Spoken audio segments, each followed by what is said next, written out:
ഇന്ന് ഞാൻ പറയാൻ ഉദ്ദേശിക്കുന്നത് ഉദാഹരണക്കുറവ്, ശീഘ്രസ്ഖലനം. അപ്പോൾ എന്തുകൊണ്ട് ഇത് ഭയപ്പെടണം എന്ന് ചോദിച്ചാൽ, ഉദാഹരണക്കുറവുള്ളവർക്ക് ഹാർട്ട് അറ്റാക്ക് വരാനുള്ള സാധ്യത വളരെയധികം കൂടുതലാണ്.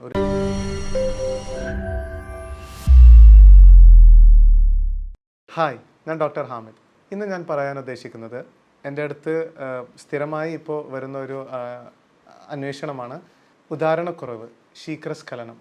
ഇതിനെ പറ്റിയുള്ള പലതരം എൻക്വയറീസ്. കാരണം പലവർക്കും വളരെ ബുദ്ധിമുട്ടിക്കുന്നതും ഒരു ദാമ്പത്തിക ജീവിതത്തിൽ വളരെയേറെ പ്രയാസകരമായ ഒരു അവസ്ഥയാണിത്. ഈ ഒരു ഫിസിക്കൽ ഇൻറ്റിമസി ലാക്ക് ചെയ്യുന്നത് കാരണം തന്നെ അവരുടെ ആ ഒരു ഇൻ്റലക്ച്വൽ ഇൻറ്റിമസി പോലും നഷ്ടപ്പെടുന്ന ഒരു അവസ്ഥയാണ് കാണുന്നത്. അപ്പോൾ വീട്ടിലേക്ക് പോലും പോകാൻ മടിക്കുന്ന, ലേറ്റായി ചെന്ന്, കാരണം ടയേർഡായി എന്ന് പറഞ്ഞ് ഉറങ്ങാമല്ലോ എന്നുള്ള ഒരു കാരണമെല്ലാം പറയാം എന്ന് വിചാരിച്ച് അകപ്പെടുന്ന ഒരു അവസ്ഥ. അപ്പോൾ ഫുൾ ഫാമിലിനേറ്റ് പോലും അവർക്ക് ഒരു ഡിപ്രഷൻ വരുന്ന ഒരു അവസ്ഥയാണിത്. അപ്പോൾ ഇത് രണ്ട് തരത്തിലുള്ളതുണ്ട്. ഒരു 24 ഇയേഴ്സിന് താഴെയാണെങ്കിൽ അത് മെയിൻലി അത് ഒരു മെൻ്റൽ പ്രഷറിൻ്റെ അല്ലെങ്കിൽ സ്ട്രെസ്, അവരുടെ ലൈഫ് സ്റ്റൈൽ കാരണമുള്ള ഒരു സ്ട്രെസ്സ് കാരണം വരുന്ന ഒരു അവസ്ഥയാണിത്. അപ്പോൾ അത് മെയിൻലി നമ്മൾക്ക് ഒരു സൈക്കോളജിസ്റ്റിനെ തന്നെ കണ്ട് പ്രശ്നങ്ങളൊക്കെ പറഞ്ഞ് പരിഹരിച്ച് തീർക്കാവുന്ന ഒരു കാര്യമാണ് ഈ ഒരു കണ്ടീഷൻ. ഇപ്പോൾ അതല്ല, ഒരു 30+ ആണെങ്കിൽ നമ്മൾ ഏറ്റവും കൂടുതൽ ഭയപ്പെടേണ്ടതും ശ്രദ്ധിക്കേണ്ടതുമായ ഒരു അവസ്ഥയാണ് ഈ പറഞ്ഞ രണ്ടവസ്ഥകൾ. കാരണം പുരുഷ ജനനേന്ദ്രിയം, ഒരു പെനിസ് എന്ന് പറയുന്നത് ഒരു ബലൂൺ പോലെയാണ്. അപ്പോൾ നമ്മൾക്കറിയാം അതിൽ നിന്ന് ഒരു എൻട്രി ഹോളുണ്ട്. അപ്പോൾ അതിൽ രക്തോട്ടം വർദ്ധിക്കുന്നത് കൊണ്ടാണ് അതിൻ്റെ ആ ഒരു സൈസ് ഇൻക്രീസ് ചെയ്യുന്നതും അതിൻ്റെ ഒരു സ്ട്രെങ്ത് കിട്ടുന്നതും. എന്നാൽ നമ്മൾ ഈ ബലൂണിൻ്റെ പൈപ്പിൻ്റെ ഒരു സൈഡിലൊരു ബ്ലോക്ക് വെച്ചിട്ടുണ്ടെങ്കിൽ അത് കറക്റ്റായിട്ട് പ്രവർത്തിക്കില്ല, അത് കറക്റ്റായിട്ട് വീർക്കില്ല. അതേപോലെ തന്നെയാണ് ഈ ഇന്ദ്രിയവും. നമ്മൾക്ക് എല്ലാവർക്കും അറിയാം ഹാർട്ട് ബ്ലോക്ക് എന്നുള്ളത്. അതേപോലെ തന്നെ ഇവിടെയുള്ള ഒരു ബ്ലോക്ക് കാരണം തന്നെയാണ് പ്രീമച്യൂർ ഇജാക്കുലേഷൻ അല്ലെങ്കിൽ ഉദാഹരണക്കുറവ് എല്ലാം ഉണ്ടാവുന്നതിന് കാരണം. അപ്പോൾ എന്തുകൊണ്ട് ഇത് ഭയപ്പെടണം എന്ന് ചോദിച്ചാൽ, ഉദാഹരണക്കുറവുള്ളവർക്ക് ഹാർട്ട് അറ്റാക്ക് വരാനുള്ള സാധ്യത വളരെയധികം കൂടുതലാണ്. ഒരു 70 to 80% എന്തായാലും ഹാർട്ട് അറ്റാക്ക് വരാനുള്ള സാധ്യത കൂടുതലാണ്. കാരണം ഈ ഒരു ഭാഗത്ത് ബ്ലോക്ക് ഉണ്ടെങ്കിൽ എന്തായാലും ഹാർട്ടിൻ്റെ സറൗണ്ടിങ്ങിലോ അല്ലെങ്കിൽ തൊട്ടടുത്തുള്ള ബ്ലഡ് വെസൽസിലോ ബ്ലോക്ക് ഉണ്ടാവാൻ സാധ്യത കൂടുതലാണ്. അപ്പോൾ ബ്ലോക്ക് എന്ന് പറയുന്നത് എപ്പോൾ വേണമെങ്കിലും പൊട്ടാം. ഈ ഒരു ബ്ലോക്ക് പൊട്ടി അതിലുള്ള ചലം എല്ലാം രക്തത്തിൽ വന്ന് കട്ടിയായി ഒരു കട്ടിയായി വന്ന് ബ്ലോക്ക് ആവുമ്പോഴാണ് ഹാർട്ട് അറ്റാക്ക് വരുന്നത് അല്ലെങ്കിൽ സ്ട്രോക്ക് വരുന്നത്. അപ്പോൾ ഉദാഹരണക്കുറവും ഹാർട്ട് ബ്ലോക്കും ഹാർട്ട് അറ്റാക്ക് ഉണ്ടാവാനുള്ള റിസ്ക്കും ഒരേ സമയത്ത് തന്നെ അവോയ്ഡ് ചെയ്യാനുള്ള ഒരു നല്ല ഡയറ്റ് പ്ലാനും നിങ്ങൾക്ക് വീട്ടിൽ നിന്ന് തന്നെ ശ്രദ്ധിക്കാൻ പറ്റാവുന്ന ഒരു കാര്യമാണ് ഞാൻ നിങ്ങൾക്കിന്ന് പറയാൻ പോകുന്നത്. അതിലേറ്റവും ആദ്യം ശ്രദ്ധിക്കേണ്ടത് പഞ്ചസാരയുടെ അളവ് എന്ന് പറഞ്ഞാൽ ഗ്ലൂക്കോസ്. നമ്മൾ എടുക്കുന്ന പഞ്ചസാരയോ അല്ലെങ്കിൽ ശർക്കരയോ തേനോ അല്ല, ഏറ്റവും കൂടുതൽ നമ്മൾ അറിയാതെ എടുക്കുന്നത്, ഞാൻ എപ്പോഴും പറയുന്നത് പോലെ, അരി ഭക്ഷണത്തിൽ നിന്നും തിനയിൽ നിന്നുമാണ്. ഓട്സ്, രാഗി, വീറ്റ്, റൈസ്, ഇതിൽ നിന്നെല്ലാമാണ് നമ്മൾ ഏറ്റവും അറിയാതെ ഏറ്റവും കൂടുതൽ കഴിക്കുന്ന ഷുഗർ.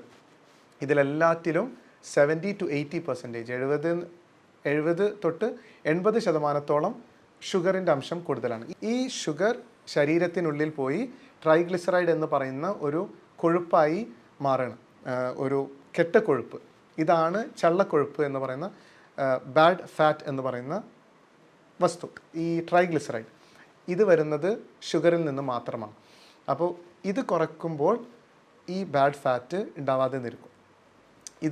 അപ്പോൾ ഈ ഷുഗർ കുറക്കുമ്പോൾ ബാഡ് ഫാറ്റ് ഇല്ലാതിരിക്കും. എൻ്റെ മുന്നത്തെ ഒരു വീഡിയോയിൽ ഞാൻ പറഞ്ഞിട്ടുണ്ടായിരുന്നു the risk factors four heart block എന്നുള്ളത്. അതേ ഒരു റിസ്ക് ഫാക്ടർ തന്നെയാണ് ഉദാഹരണക്കുറവിനും നമ്മൾ കാണേണ്ടത്. കാരണം നിക്കോട്ടീൻ അല്ലെങ്കിൽ high blood pressure, high sugar intake, high triglyceride in the body, പിന്നെ വിറ്റമിൻ B12 കുറവ്, ഇതെല്ലാം മുറിവുകളുണ്ടാക്കി ബ്ലോക്കിനുള്ള സാധ്യത കൂട്ടും.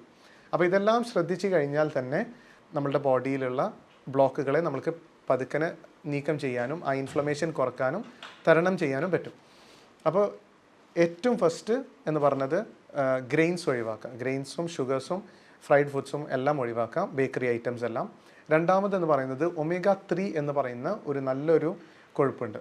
അത് എല്ലാ തരം വീക്കങ്ങളെയും ഓൾ ഇൻഫ്ലമേഷൻസ് നമ്മുടെ ബോഡിയിൽ നിന്ന് ഒഴിവാക്കുന്ന ഒരു നല്ല ഒരു മോളിക്യൂളാണ്, ഒരു വണ്ടർ മോളിക്യൂളാണ്. ഇത് ഏറ്റവും കൂടുതൽ കാണപ്പെടുന്നത് മത്തി, ചാള എന്നുള്ള മീനുകളിലാണ്, അതിൻ്റെ ഫാറ്റിലാണ് ഇത് കാണുന്നത്. അതല്ലെങ്കിൽ നമ്മൾക്ക് സപ്ലിമെൻ്റ് ആയിട്ട് തന്നെ എടുക്കാം. ഇപ്പോൾ മീനിൽ നിന്നാണ് നിങ്ങളത് എടുക്കുന്നതെങ്കിൽ വറുത്ത് കഴിക്കാതെ കറി വെച്ച് തന്നെ കഴിക്കുക, അല്ലെങ്കിൽ സ്റ്റീം ചെയ്ത് കഴിക്കാം. അല്ലെങ്കിൽ വറുത്ത് കഴിഞ്ഞാൽ അതിൻ്റെ സ്ട്രക്ചർ മാറിക്കഴിയും. അപ്പോൾ omega-3ൻ്റെ ഗുണം നമ്മളുടെ ശരീരത്തിന് ഇല്ലാതായി പോകും. അപ്പോൾ പിന്നെ ഒന്നുള്ളത് ബീട്രൂട്ടും പൊമഗ്രനേറ്റ് ജ്യൂസും എന്ത് ചെയ്യുമെന്ന് വെച്ചാൽ, ബീട്രൂട്ടിൽ പലതരം രക്തക്കുഴലിനെ റിലാക്സ് ചെയ്യുന്ന ഒരു കോമ്പൗണ്ട് ഉണ്ട് ബീട്രൂട്ട് ജ്യൂസിൽ. എന്ന് വെച്ചാൽ L-arginine എന്ന് പറയുന്ന ഒരു കോമ്പൗണ്ട് ഉണ്ട്. അത് രക്തക്കുഴലിനെ നല്ല ലൂസാക്കി രക്തത്തിനെ ഫ്രീ ആയി ഓടാൻ വിടും. മാത്രമല്ല മാതളം ജ്യൂസ്, പൊമഗ്രനേറ്റ് ജ്യൂസ് എന്ന് പറയുന്നത് ഈ ഒരു കോമ്പൗണ്ട് രക്തക്കുഴലിനെ ലൂസാക്കുമ്പോൾ ഒരു നൈട്രിക് ഓക്സൈഡ് എന്ന് പറയുന്ന ഒരു കോമ്പൗണ്ടാണ് ഇതിന് എലാസ്റ്റിസിറ്റി, ഇതിൻ്റെ ഒരു റിലാക്സേഷൻ കൊടുക്കുന്നത്. അതിൻ്റെ ഹാഫ് ലൈഫ് എന്ന് പറയുന്നത് അത് പെട്ടെന്ന് തന്നെ അത് നശിച്ചു പോകും. ഈ നൈട്രിക് ഓക്സൈഡ് എന്ന് പറയുന്നത് അതിനെ നിലനിർത്താൻ, കുറച്ചും കൂടിയും നേരം നിലനിർത്താൻ പറ്റാവുന്ന ആൻറ്റി ഓക്സിഡൻസ് ഈ മാതളം ജ്യൂസിലുണ്ട്. അപ്പോൾ ഈ ഒരു കോമ്പിനേഷൻ, ബീട്രൂട്ടും മാതളം ജ്യൂസും കോമ്പിനേഷൻ എന്ന് പറയുന്നത് വളരെ നല്ലതാണ് ഉദാഹരണക്കുറവിനും ഹാർട്ട് ബ്ലോക്ക് എന്നുള്ളതിനും ചേർന്ന് തന്നെ. അപ്പോൾ ഈ 3 കാര്യങ്ങൾ നന്നായി ശ്രദ്ധിക്കുക. നിങ്ങളുടെ ഡയറ്റിൽ നാലാമതായിട്ട് നല്ല ഫാറ്റ്സ്, നല്ല കൊഴുപ്പുകൾ. ഇപ്പോൾ കൊഴുപ്പിന് നിങ്ങൾ പേടിക്കേണ്ടതില്ല. ഡെയറി പ്രൊഡക്ട്സിലാണെങ്കിലും നെയ്യ്, വെളിച്ചെണ്ണ, നട്ട്സ്, പിന്നെ ബട്ടർ, ഇത് എല്ലാം, മുട്ട, ഇതിലെല്ലാത്തിലുമുള്ള ഫാറ്റ്സ് എല്ലാം വളരെ നല്ല ഫാറ്റ്സാണ്. ഇതെല്ലാം ധാരാളമായിട്ട് നിങ്ങളുടെ ഡയറ്റിൽ ഇൻക്ലൂഡ് ചെയ്യുക. അപ്പോൾ ഇത് ഫസ്റ്റ് ഒരു 24 വയസ്സിന് കുറവുള്ളവരാണെങ്കിൽ mostly it will be because of mental tensions അല്ലെങ്കിൽ സ്ട്രെസ്സ്, ഇതൊക്കെ മാനസിക സമ്മർദ്ദങ്ങൾ കാരണം തന്നെ ആയിരിക്കാം ഇതിൻ്റെ ഉദാഹരണക്കുറവിൻ്റെ ഒരു മൂല കാരണം. അതിനുള്ള സൈക്കോളജിസ്റ്റിനെ കാണാം. 30 ശേഷമുള്ളവരാണെങ്കിൽ പ്രത്യേകം ശ്രദ്ധിക്കുക, ലൈഫ് സ്റ്റൈൽ നല്ലോണം മാറ്റുക. ഒന്നുകൂടി B health aware, B conscious about your health and take care. കാരണം ഇത് നിങ്ങളുടെ ദാമ്പത്യ ജീവിതത്തെ മാത്രമല്ല ബാധിക്കുന്നത്, നിങ്ങളുടെ തന്നെ ജീവിതത്തെ. അതൊരു ഹാർട്ട് അറ്റാക്ക് ആയിട്ട് വരാം ഭാവിയിൽ. അപ്പോൾ അതിനെ നന്നായി സൂക്ഷിക്കുക. ഈ ടിപ്സ് എല്ലാം കറക്റ്റായിട്ട് ഫോളോ ചെയ്യുക. Thank you.